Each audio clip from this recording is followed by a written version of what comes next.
नमस्कार मित्रों, आप सभी का स्वागत है एक बार फिर से स्ट्रैटेजिक फैक्ट्स विद आकाश में। और आज हम बात करेंगे दो ऐसी बड़ी खबरों की जो सीधे तौर पर भारत अमेरिकी संबंधों, हमारी रणनीतिक स्थिति, भारतीय किसानों के भविष्य से जुड़ी हुई हैं। पहली खबर है अमेरिका के ट्रेड प्रतिनिधि कार्यालय द्वारा जारी किया गया एक ऐसा नक्शा जिसने वैश्विक कूटनीति में हलचल मचा दी है। और दूसरी खबर है भारत अमेरिकी अंतरिम ट्रेड डील से जुड़े तथ्यों में अमेरिका द्वारा किया गया संशोधन, जिसमें कृषि, दालें, डिजिटल टैक्स और $500 बिलियन की खरीद प्रतिबद्धता को लेकर बड़ा बदलाव देखने को मिला है।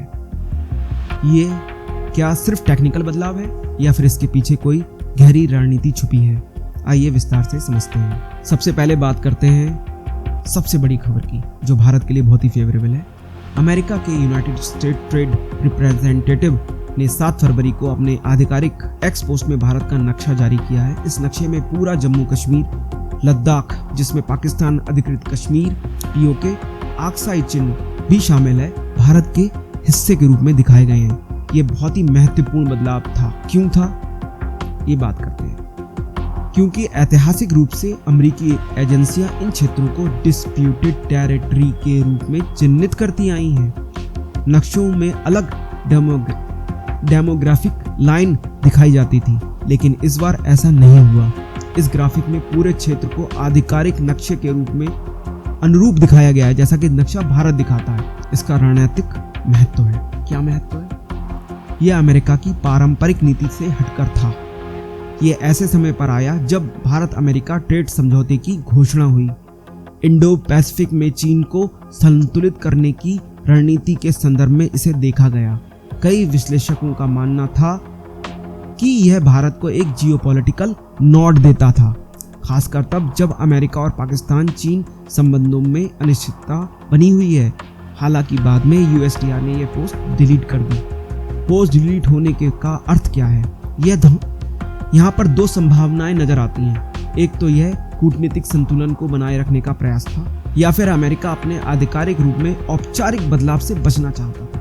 लेकिन एक बात स्पष्ट है, अमेरिका द्वारा ऐसा नक्शा जारी करना भले ही अस्थायी रूप से एक संकेत अवश्य देता है। आपकी राय क्या है?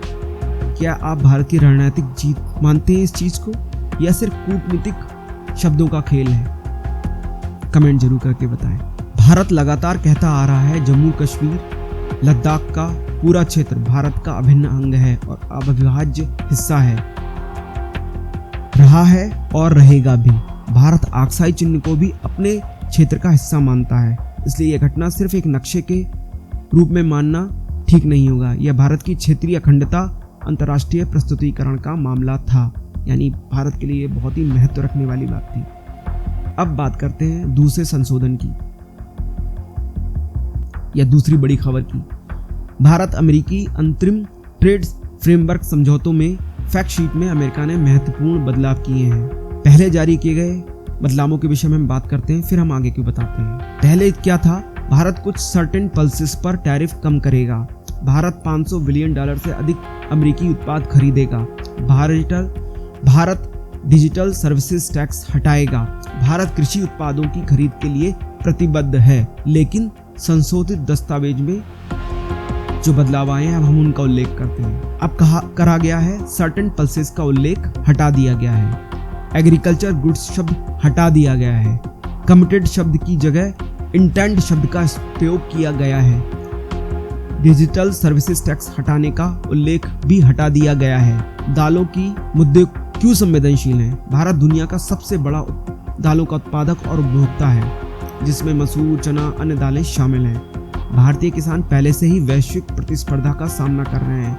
यदि अमेरिकी दालें कम टैरिफ पर भारत में आती तो घरेलू किसानों पर दबाव बढ़ता, कीमतों में गिरावट आती, राजनीतिक असंतोष पैदा हो सकता था। संशोधन में यह संकेत मिलता है कि भारत के इस मुद्दे पर कड़ा रुख अपनाया, और भारत के कड़ा रुख अपनाने की वजह से ही अमेरिका अपने बिल में संशोधन लेकर आया। फैक्ट शीट में परिवर्तन करा उसने, क्योंकि भारत अपने देश के किसानों के हित के खिलाफ नहीं जाएगा, ये बात तय थी।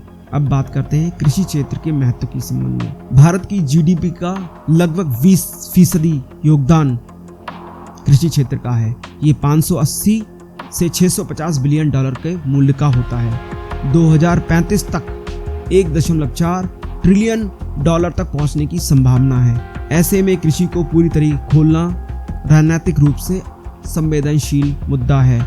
सरकार का कहना है कि संवेदनशील क्षेत्रों को डील से बाहर रखा गया है। इन बदलावों के पीछे घरेलू राजनीति भी बहुत ही महत्वपूर्ण योगदान निभा रही है। कांग्रेस अध्यक्ष मल्लिकार्जुन खड़गे ने सरकार पर आरोप लगाया कि यह समझौता किसानों के हितों के खिलाफ है, रणनीतिक स्वायत्तता को कमजोर करता है, रूस से तेल खरीद पर दबाव डालता है।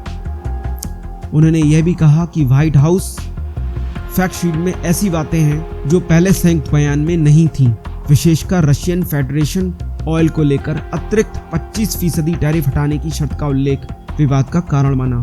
हालांकि संशोधन दस्तावेज में शब्दावली को अमेरिका के द्वारा नरम किया गया है। सरकार का पक्ष रखते हुए वाणिज्य मंत्री पीयूष गोयल ने स्पष्ट कहा है, किसानों को कोई नुकसान नहीं होगा, आत्मनिर्भर क्षेत्रों को बाहर रखा गया है, यह डील फेयर है एंड बैलेंस्ड है। सरकार का दावा है कि कोई भी संवेदनशील रियायत नहीं दी गई है।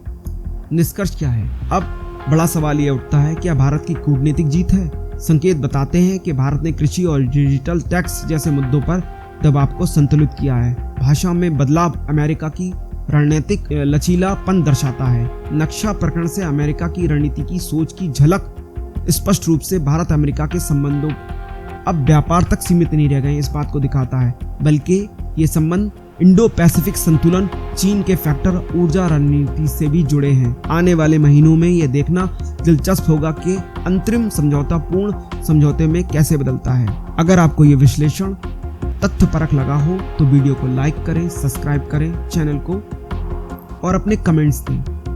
धन्यवाद मित्रों। जय हिंद, जय भारत, भारत माता की जय।